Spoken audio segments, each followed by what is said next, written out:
What's up guys, Everything Apple Pro here, and here I've got the exclusive OnePlus X. In this video, I'm going to be doing a quick comparison to the iPhone 6s. Now, believe me, I know this phone is a budget phone. It's made for people that don't have a lot of money or don't want to spend a lot of money on a smartphone, yet get almost all of the functionality out of this phone that you'd get out of an iPhone 6s, 6, a more expensive phone. So the OnePlus X being a budget phone, in this video I want to see how it compares to a more expensive iPhone 6s. And before I even get into the details, I gotta tell you, these won't be performing on the same level. So I'm going to talk about the strengths and weaknesses of both phones and pretty much just give you a good idea whether or not this phone is worth the money or you should skip it and go all the way to an iPhone 6s. So just getting this thing out of the box, I gotta tell you one thing. This phone really surprised me with its simplicity, and that's a good thing. So I noticed the design is top notch. It's made out of an onyx glass, which is a very premium feeling front and rear.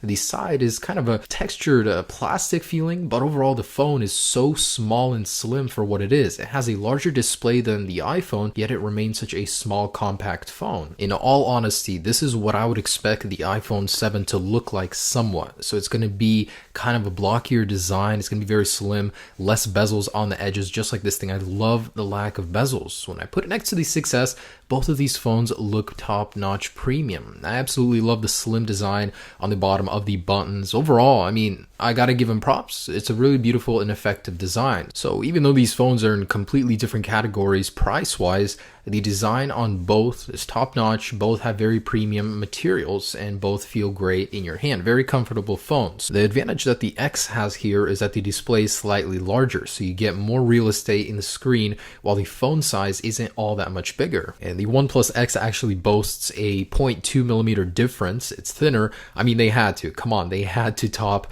the 6S. It's actually a little bit lighter too. It uses a little bit of plastic on the border, but overall, size-wise, these are almost identical. You won't notice that much of a difference holding one or the other in your hand. Now, getting to the displays, I was a little underwhelmed with the OnePlus X panel. It's an AMOLED panel, however, it's not the best that could be found. Of course, this is a budget phone, emphasis on that again, and it's not laminated, so there's a little gap in between the LCD and top layer glass. So the color is a little bit washed out, but more or less, it's just about as good as the iPhone 6s. That AMOLED, it has a lot of strengths like darker colors and all that good stuff such as efficiency. Now here's what we're looking at power-wise. Mid-tier specifications on the OnePlus X and the A9 on the iPhone 6s. So looks good on paper. Let's take a look in a Geekbench test in real-world performance. So with the entire app switcher cleared, I went ahead and ran Geekbench on both of these devices, and this is what I got. So more or less, I was expecting this. A little disappointed by the low-end numbers on the OnePlus X, but these phones, they're not meant to run top-end things. They'll do everything you need it to, except the more intensive stuff. That's why you would want to get a more powerful Android phone. But it's just good to know, what these phones are capable of. And when it comes to graphical performance, here's what I get. Really, no comparison here. I mean, the iPhone 6s, 6-core GPU just blows it out of the water in almost every single test. So you know what you're getting into when you're buying this, but it's a capable phone for what it is. And the actual browser compatibility score was higher on the OnePlus X. And getting to wireless, this is where the OnePlus X starts falling flat. It's using really outdated Wi-Fi technology, a lack of LTE bands, and an old version of Bluetooth 4.0 really makes this a big thumbs down for me. Camera is really basic. There are almost no settings in the camera app, just video, photo, and when you go to video, you can either choose between 1080p and 720p. No frames per second options, nothing. I mean, they make it simple. So even though there is a lack of settings, the cameras are more or less equal in terms of specs, and I was pleasantly surprised. Unless you're filming in really dark conditions, the OnePlus X is actually a really good sensor. I was really surprised about that, especially when taking photos.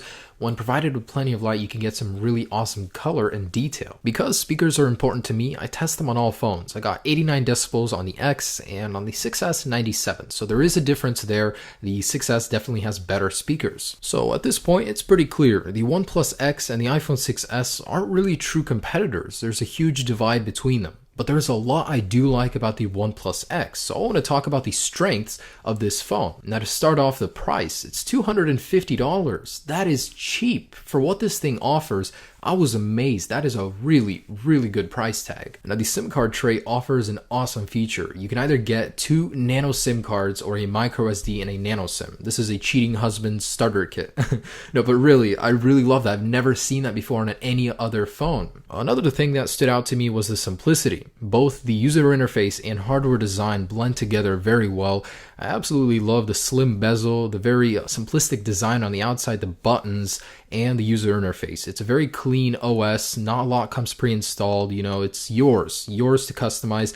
And I love this button right here. Sliding all the way to the left will get you no interruptions. In the middle will be priority notifications only. That's a great idea. Another thing I love is that it comes pre-installed with a screen protector. I've never seen any other phone do that as well. It's a great idea to include that. So after watching this comparison, if you leave with anything, leave knowing that this phone is very capable for the price tag. While it may not match or scale up to the iPhone 6s, it has a lot to offer for just $250. There's a lot I like about it, not much I don't like. And like I said, this design, honestly, I could see the iPhone 7 looking somewhat like this with even slimmer bezels, but it's a very beautiful design. I'm amazed that a company can come up with so much with just a small amount of money to start with. Now, thanks so much for taking the time to watch this comparison. Let me know what you guys think about this phone down below in the description, and be sure to check out the Nexus 5X comparison and HTC A9. Both very similar phones in the same price range. And whichever phone you choose, you can't go wrong with either one. Have a great day. Enjoy the phone you do decide to choose. Peace.